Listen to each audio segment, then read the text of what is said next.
Yeah, okay.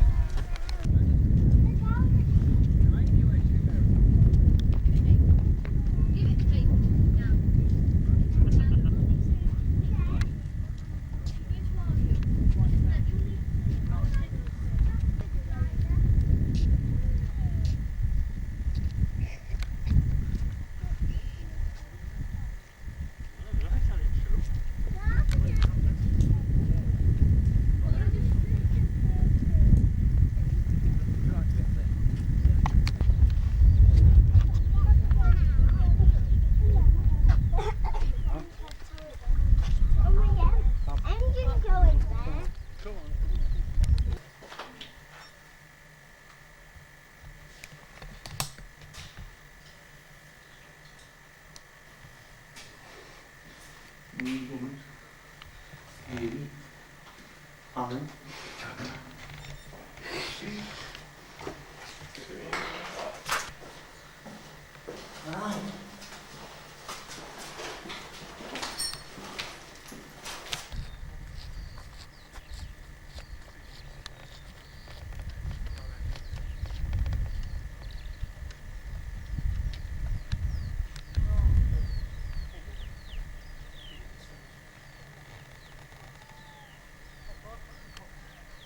Owner of XS 451, XP 693 and XR 773.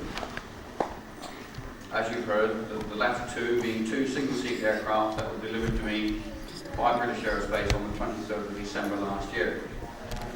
And they are still in flyable condition, subject to minor work and calendar items that need.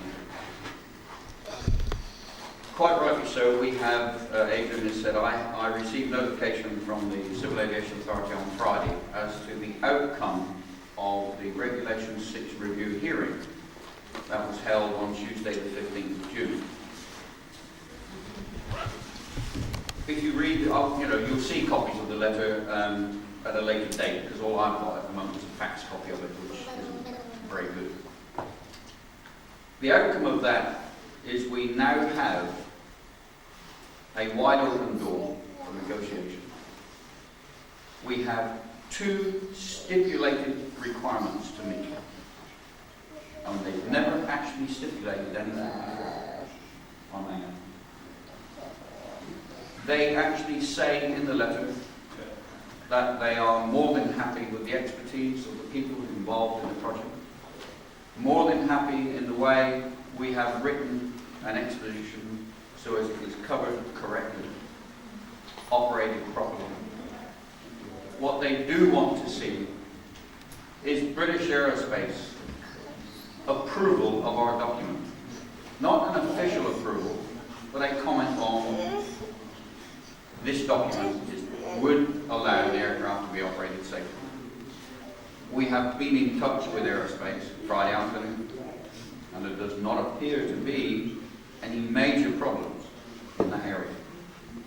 We feel now that John Waite, Keith Hartford, myself, and Brian Trupshaw, and most of you have heard of Brian Trupshaw, I'm sure, feel that British Aerospace will now be able to assist us in a way they've not been able to do so before.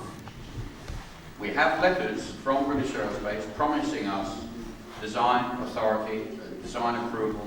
They will, if we need them, do whatever work is required to assist us in if we have a technical problem with the airplane that we can't fix. What we have to do now is submit this information to Aerospace, and with that in mind we're going to try and get a meeting, obviously, very quickly.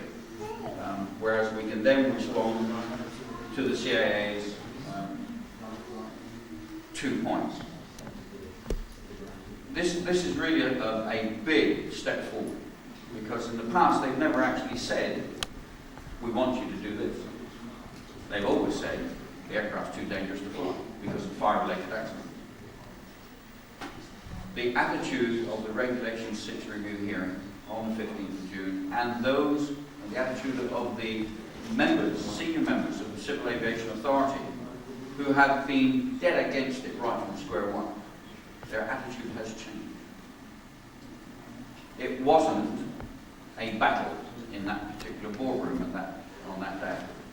It was a very polite, pleasant and fruitful discussion between the Civil Aviation Authority, ourselves, and of course the arbitration board, which is what the review board is. So we're very confident now that we will be able to get what we need to get the permit issued. Once we've got those two items, the permits will be issued and we will be permitted to fly. That's all I've got to tell you. Apart from going on to the T5 XS451, a major step forward in the refurbishment program there was on Thursday. We put power on the airplane. We now have electrical power on the airplane. Battery systems operate correctly. It accepts external power.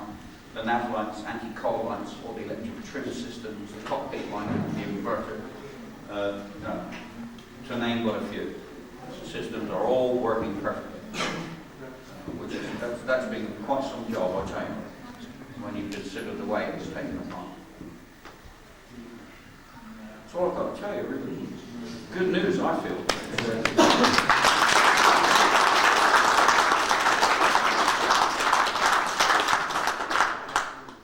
Any questions? Absolutely.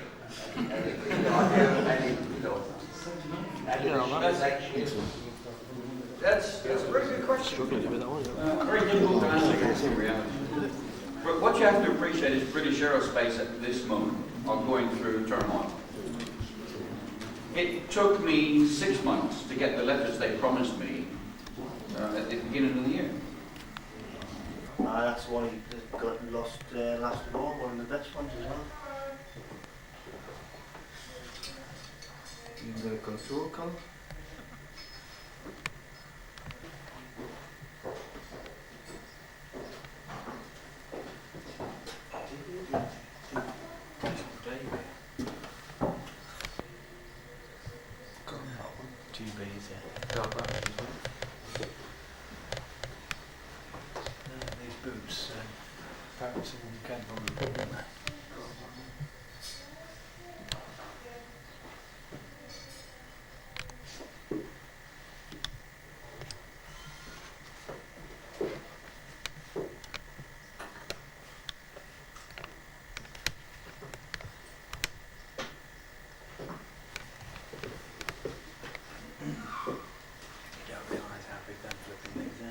Don't.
Why is it vaulted plates? No plates in it. Which must be quite hard to get it so it doesn't.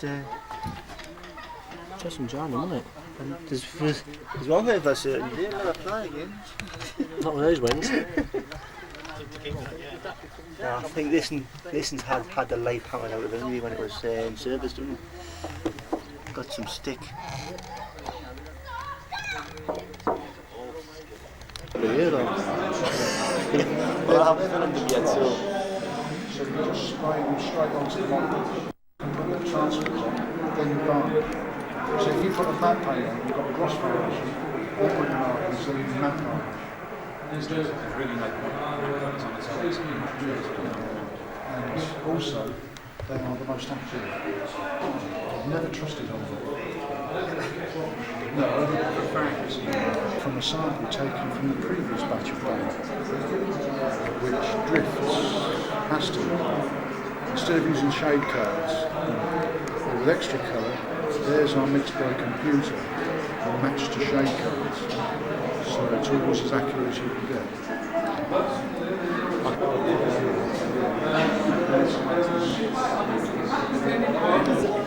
The sun's in the way.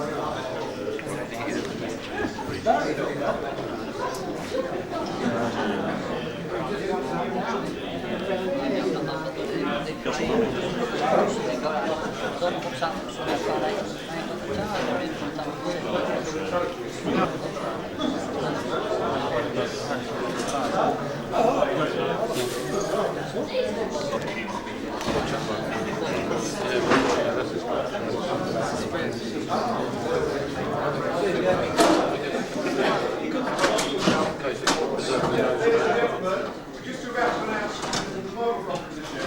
So, could we just clear a space in front of the model so that everybody can have a good look at what we've actually produced? We've had a good look, we've had a good confab. We've each of us been into modelling at some point in our careers, yes? Yes. Yes, right. Doesn't everybody say when they're judging anything that it's a difficult decision? I mean, you've got to admit it, haven't you? I mean, anybody looking at some of these, it's an incredible thing to have to judge. There are two elements of it as well. Do you judge on simply modelling skill and just the skill of putting things together, or do you judge it on presentation, imagination, the way some of the models are displayed? We set ourselves, I think, perhaps an impossible task. So let's do 724 to start with. I mean, I asked our friends from Grantham, to save me reading all these serial numbers, which ones are 724? And the answer was, well, they're none of them 724. Well, why not? Well, of course, 724 was not a famous aircraft until recently.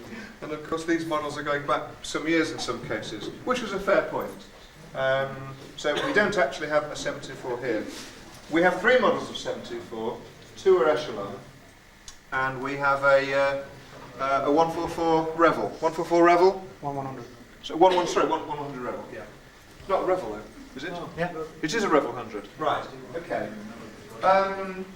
We have decided that the first prize for the 724 model goes to this particular Echelon kit. And so that is our first prize. We felt it only fair though, and consolation is the wrong word, because, I mean, has anybody here ever tried to build a vac form? Yeah. And not got any further? Yeah, everybody. Yeah. No, you've got a bit further. Yeah. Well, I've tried to build a vac form, and if anybody thinks to build a vac form model is easy, they really have got to try it. And you spend £30–40 on it as well.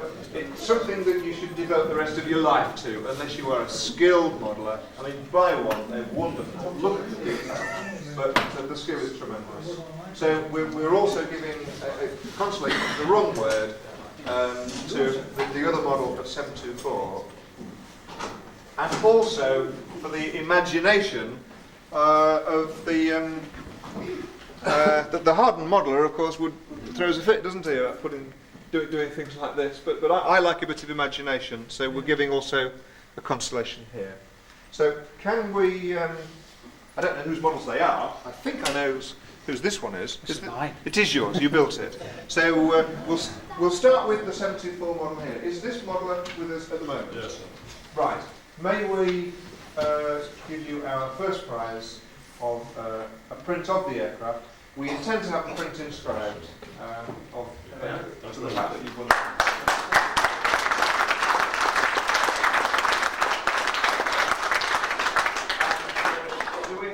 Do we have this model here? If we don't, the model stays with us. Right. Can we also, somebody think of a word other than constellation, please. And over here, George, do you want to come through? Thanks, mate.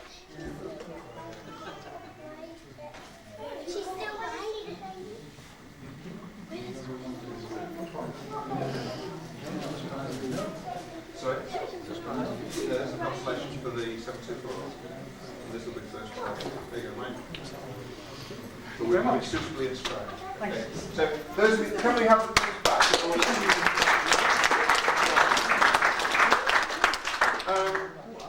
Right. Of course, the decision for the winner in the other category is it's impossible, isn't it? And we've made the wrong decision, haven't we? The standard is amazing, amazing. I just can't wait to retire and actually do something. I mean, to think what you can do to I mean, what scale is this? Is this 200? 144. That's 144. Right. Okay. And this is 100. Yeah. I mean, what do you do? Do you give it for something that's super detailed, 32 with every crevice viewing? Do you give it for a 144 with the skill of doing something small? Or do we stay with our sort of standard 72? Do we go for detail? Do we go for presentation, imagination? I don't know.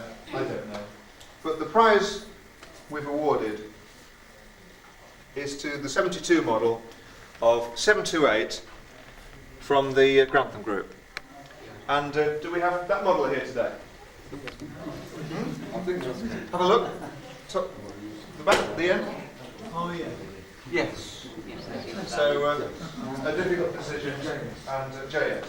So here we go.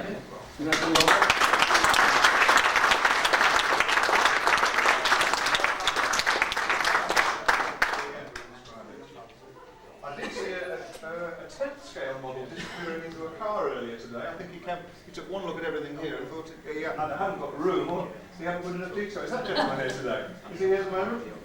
Yes, there was an absolute one-horse race from the word go. It doesn't mean there wasn't spread of votes. The votes were spread over 6 or 7 different people. And I think it would be only fair to say that the runner-up did quite well. And the runner-up, sadly, is not here to acknowledge that, but Charles Ross, last year's winner, was the runner-up this year, and I think that was well-deserved. And I think a round of applause in his absence just for him.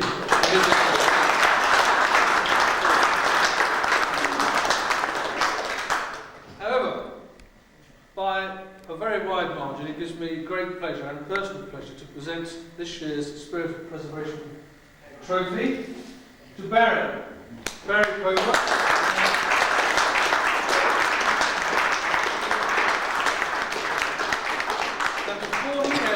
Before he has a chance to say a word, let me just say something on his behalf, because he will say, if it perhaps always sounds the same coming from him, I don't mean this rudely, but as he always says, it's the team that has won this, not the name, the figurehead. But I think we'll all agree that, as so often is the case, there has to be a figurehead. The name that goes at the head of that organisation is Barry Pover.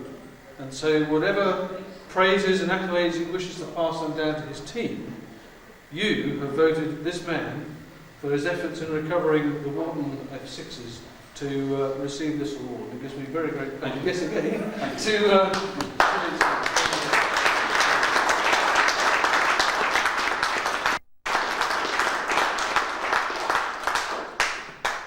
Not much I can say really, you said it for me. It is a team effort. Although I must admit, as far as the Wharton linings were concerned, I will stand up and blow my own trumpet, because I pushed as hard as I could to the various other people involved in it, and there's only 3, myself and 2 other guys, to actually get the right amount of money defence to make sure they didn't go to the scrap heap. And that's very important for this airplane.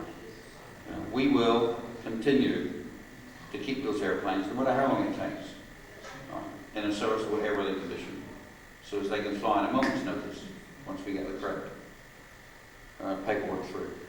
Thank you all very much, and many thanks to the team of guys who helped me and support me. I'm very touched. Thank you.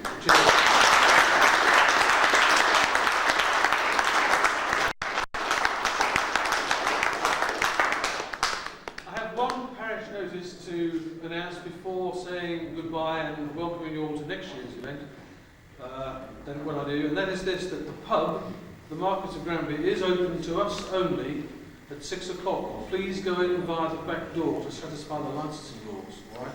Do not go in the front. So park in the car park and in through the back door for the shareholders meeting. It's scheduled to start at 6:15. The doors are open at the back at 6 o'clock. For those who are there, I'll see you then. Thanks for coming today. It's been a good day, and I look forward to writing to you via the review with what's going on through the next year. Perhaps it's only fair to say that as of July the 1st, I take over the chairmanship of the association from Adrian, giving him a rest for a while, and I'll be outlining my ideas for the coming year in a special column in the next review. And let's see how the next year goes. So if I don't see you at the Marquis of Granby, look forward to seeing you next year. Cheers.